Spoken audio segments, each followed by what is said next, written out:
देखिए, मैट्रिक्स आज शुरू करना है। ये अलजेब्रा का चैप्टर है, क्लास 12th में इसको पढ़ना है और आपके एग्जाम में अच्छा नंबर आता है। करीब 2-3-4 आपके पेपर में आते हैं, 3-4 नंबर आते हैं। अब यहां देखना है कि मैट्रिक्स होता क्या है। एक्चुअली परफेक्ट रूप से देखना है कि मैट्रिक्स क्या होता है। तो कहता है मैट्रिक्स क्या होता है, कहता है द रेक्टेंगल अरेंजमेंट। अरेंजमेंट मतलब सजाना। एक रेक्टेंगल आयताकार जिन्हें सजाएंगे तो the rectangle arrangement of number. किसी नंबर को हम जब रेक्टेंगल अरेंजमेंट करते हैं, सजाते हैं, चाहे वो नंबर रियल हो या वो नंबर कॉम्प्लेक्स हो, रियल नंबर हो या तो आप कॉम्प्लेक्स नंबर हो, रिटन बिटवीन, और उसको हम लिखते हैं ये बॉक्स या इस बॉक्स में, ये या इसमें या इसमें। आप मैट्रिक्स को ये तीनों बॉक्स में लिख सकते हैं। इन विच द नंबर, जिसमें ऑफ रो, रो कहलाता है, इस तरह से रहेगा वह रो कहलाएगा। और रो को हम एम से डिनोट करते हैं, रो को एम से डिनोट करते हैं। And the number of column, और कॉलम को हम इस तरह से करते हैं जिसका डिनोट हम एन से करते हैं, एन से। कॉल्ड कहा जाता है M into N matrix. M into N matrix कहा जाता है वो number real as M by N matrix, और उसी को हम क्या कहेंगे, मैट्रिक्स कहेंगे। यानी एक लाइन में आप समझिए, परिभाषा के अनुसार एक लाइन में आप समझिए कि क्या कहता है। वो एग्जाम्पल के जैसे इसमें लिखना है कि किसी भी मैट्रिक्स को आप इसमें, इसमें या इसमें आप लिख सकते हैं। यानी एग्जाम्पल के तौर पे अगर हम लिखते हैं तो ए एक मैट्रिक्स है, इसे हम इस बॉक्स में लिख सकते हैं, इस बॉक्स में लिख सकते हैं, या आप इसी को इस बॉक्स में लिख सकते हैं, या आप इसी को इस बॉक्स में भी लिख सकते हैं। यानी कहने का मतलब हुआ कि आप मैट्रिक्स को इस तीन बॉक्स, ऐसे लिख सकते हैं, ऐसे लिख सकते हैं या ऐसे लिख सकते हैं। यानी मैट्रिक्स को तीन बॉक्स में आप लिख सकते हैं, है ना। अब ध्यान देना है और यहां पे करना है कि देखिएगा नोटेड पॉइंट में ए है, ये ए कोई मैट्रिक्स है जो आई जे है और एम इंटू एन है। यहां पर ध्यान देना है, हम बताए हैं कि आई या एम रो को बोलते हैं। आगे हम बढ़ रहे हैं types of matrix. Types of matrix, तो टाइप्स ऑफ मैट्रिक्स में हमें देखना है, एक एक करके देखेंगे। Types of matrix, type of matrix. पहला जो होता है वो आता है रो मैट्रिक्स। रो मैट्रिक्स या इसको हम रो वेक्टर भी बोलते हैं, इसका दूसरा नाम रो वेक्टर भी है। रो मैट्रिक्स या रो वेक्टर इसका नाम है। आइए ये क्या कहता है देखते हैं। कहता है a matrix said to, a matrix is said to be, is said to be row matrix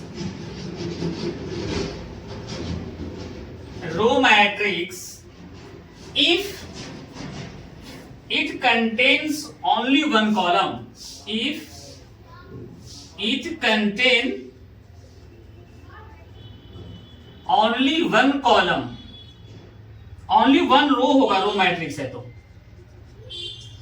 मतलब कहता है उस मैट्रिक्स को, हाँ कहा मैट्रिक्स उसको कहते हैं, रो मैट्रिक्स से कहते हैं जिसमें ओनली वन रो हो। यही आपको ध्यान देना है, रो मैट्रिक्स में ओनली वन रो, जिसमें केवल एक रो हो, जिसमें केवल एक पंक्ति हो, जिसमें केवल एक पंक्ति हो, जिसमें केवल एक पंक्ति हो उसी को हम रो मैट्रिक्स बोलते हैं। जिसमें केवल एक पंक्ति हो उसी को हम रो मैट्रिक्स बोलते हैं। उसी को हम रो मैट्रिक्स बोलते हैं जिसमें केवल एक रो हो। ये देखिए, और एग्जांपल हैं से 2 3 4। ये देखिए, इसमें केवल एक पंक्ति है तो यह रो मैट्रिक्स कहलाएगा। यह रो मैट्रिक्स कहलाएगा जिसमें केवल एक ही रो हो। फिर कॉलम मैट्रिक्स, या तो column vector,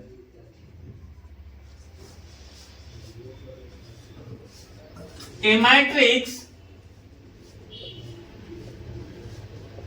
is said to be column matrix if it contains only one column। जिसमें केवल एक कॉलम हो, यही ध्यान देना है, जिसमें केवल एक स्तंभ हो, जिसमें केवल एक स्तंभ हो, उसी को हम कॉलम मैट्रिक्स बोलेंगे। एग्जाम्पल के तौर पे आप देख लीजिए, एग्जाम्पल के तौर पर देख लीजिए, यह एक कॉलम मैट्रिक्स है क्योंकि सिर्फ इसमें एक कॉलम है। सिर्फ इसमें एक कॉलम है।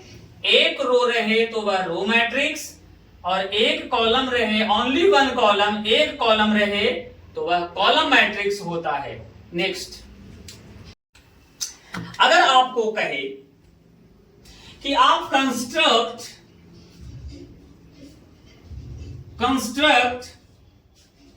2 रो 2 कॉलम का एक मैट्रिक्स तैयार कीजिए, या 3 रो 3 कॉलम का एक मैट्रिक्स तैयार कीजिए, या 4 रो 4 कॉलम का मैट्रिक्स तैयार कीजिए, या 2 रो 1 कॉलम का मैट्रिक्स तैयार करिए, तो आप सीखिए जैसे हम वो सिखाए थे।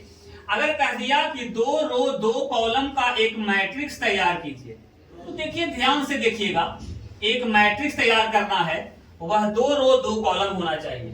आइए सीखिए 2 रो 2 कॉलम कैसे होगा।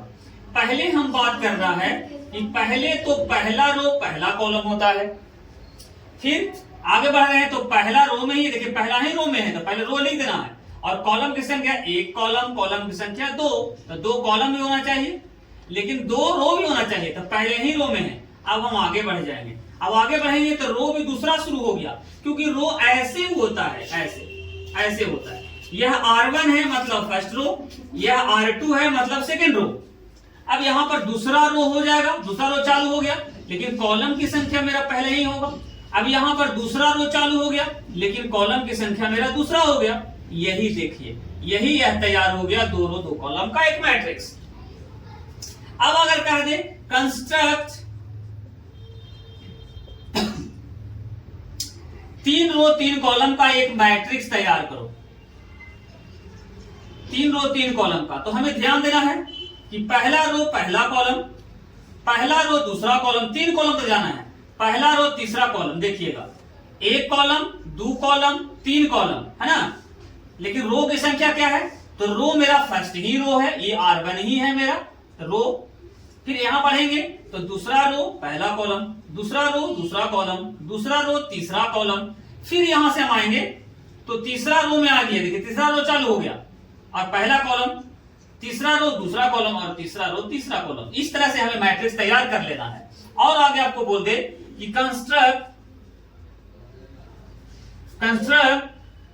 2 रो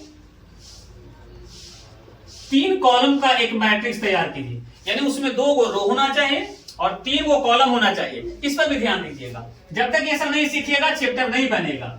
तो चैप्टर बनाने के लिए पहले आपको दूसरा रो तीसरा कॉलम, दूसरा रो तीसरा कॉलम, पहला रो पहला कॉलम, पहला रो दूसरा कॉलम, 3 कॉलम में जाना है, पहला रो तीसरा कॉलम। देखिए पहला रो तीसरा कॉलम, लेकिन रो 2 ही होना चाहिए। फिर दूसरा रो पहला कॉलम, दूसरा रो दूसरा कॉलम, दूसरा रो तीसरा कॉलम। ये देखिए ये तैयार हो गया, ये तैयार हो गया।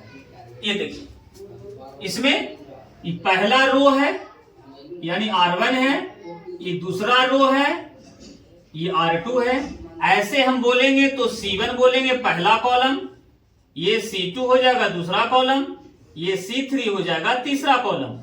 तो इसी प्रकार आपको क्या करना है, तैयार कर देना है मैट्रिक्स को। और हम नेक्स्ट मिलते हैं टाइप ऑफ मैट्रिक्स क्या होता है, इसके बाद नेक्स्ट वीडियो में मिलते हैं। किसी मैट्रिक्स को डिफाइंड कैसे करेंगे, यानी डिफाइंडेड एज आएगा आपको कि डिफाइंडेड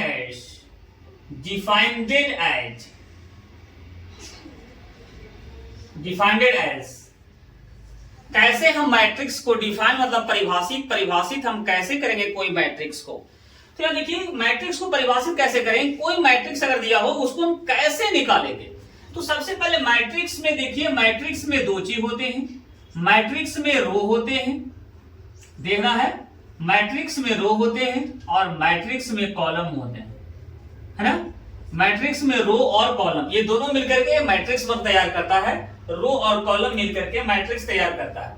तो कैसे हम डिफाइन करेंगे, तो सबसे पहले समझना है इसको कि मैट्रिक्स में पहले हम फर्स्ट रो फर्स्ट कॉलम लिखते हैं, फर्स्ट रो फर्स्ट कॉलम, यानी यहां है तो फर्स्ट रो ऐसे और यहां है तो फर्स्ट कॉलम, तो फर्स्ट रो फर्स्ट कॉलम। इसका मतलब हुआ कि हम पहला रो और पहला कॉलम में हैं, यानी फर्स्ट रो और फर्स्ट कॉलम में हैं। जैसे भी आगे बढ़ेंगे तो रो तो हम पहले ही में बढ़ रहे हैं, लेकिन कॉलम की संख्या ऐसे अधिक होता चला जाएगा। तो रो तो पहला ही लिखाएगा, पहले रो होता है, पहले रो लिखते हैं, रो तो पहला ही रो में है, लेकिन कॉलम की संख्या 2 हो जाएगा। फिर से समझिए चीज को, पहले रो लिखते हैं फर्स्ट रो फर्स्ट कॉलम, फिर first row second column, first row second column, यानी first row second column.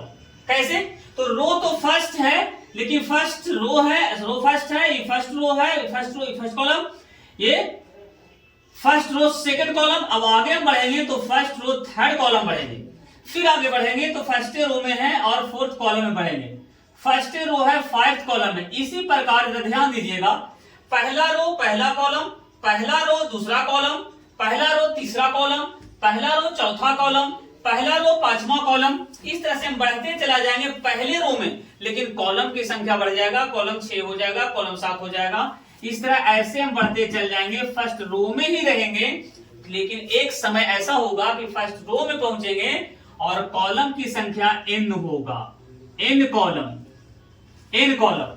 Column first हो n कॉलम हो जाएगा, है ना। अब यहां देखना क्यों, क्योंकि कॉलम को हम n से डिनोट करते हैं और रो को हम m से डिनोट करते हैं, रो को फिर इसको हम j से भी डिनोट करते हैं और इसको हम I से भी डिनोट करते हैं। तो अब यहां बढ़ रहे हैं, अब देखिए दूसरा रो में बढ़ रहे हैं, दूसरा रो में बढ़ रहे हैं, लेकिन कॉलम मेरा पहले ही होगा, तो दूसरा रो में बढ़ेंगे लेकिन कॉलम की संख्या पहला होगा, दूसरा रो होगा लेकिन कॉलम की संख्या दूसरा होगा, दूसरा रो में बढ़ेंगे, कॉलम की संख्या तीसरा,